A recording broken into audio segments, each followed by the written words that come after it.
পৃথিবীতে বিনা পরিশ্রমে কিছু পাওয়া যায় না। মাটিতে ফসল ফলাতে হয় কঠোর পরিশ্রম করে। জলে মাছ আছে, কিন্তু তাদের পরিশ্রম করে ধরতে হয়। পরিশ্রম করে না রান্না করলে কাঁচা খাবারের কোনো মূল্য নেই।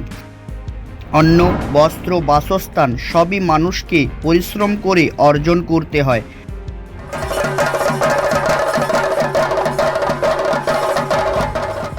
গোটা মানব সভ্যতাই পরিশ্রমের ফসল। যে মানুষ যত পরিশ্রমী, তার জীবন তত উন্নত। পৃথিবীতে উন্নত দেশ বলে কিছু নেই, আছে শুধু উন্নত মানুষ। উন্নত মানুষরাই দেশ উন্নত তৈরি করে।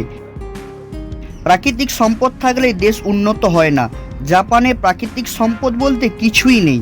ভারতে প্রাকৃতিক সম্পদে পরিপূর্ণ। তাহলে ভারতের তুলনায় জাপান উন্নত কেন? কারণ জাপানের মানুষরা পরিশ্রমী।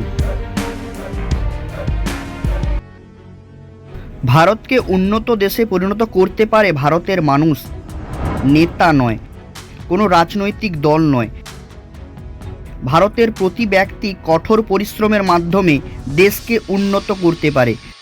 ছেলে মেয়েকে লেখাপড়া শেখাবে, কারিগরি দক্ষতা অর্জন করবে, ব্যক্তিগত জীবনে সৎ হবে, পরস্পরকে সহযোগিতা করবে, কারোর ক্ষতির কথা চিন্তা করবে না, ধর্ম গোষ্ঠীর কথা ভুলে কাজ করবে।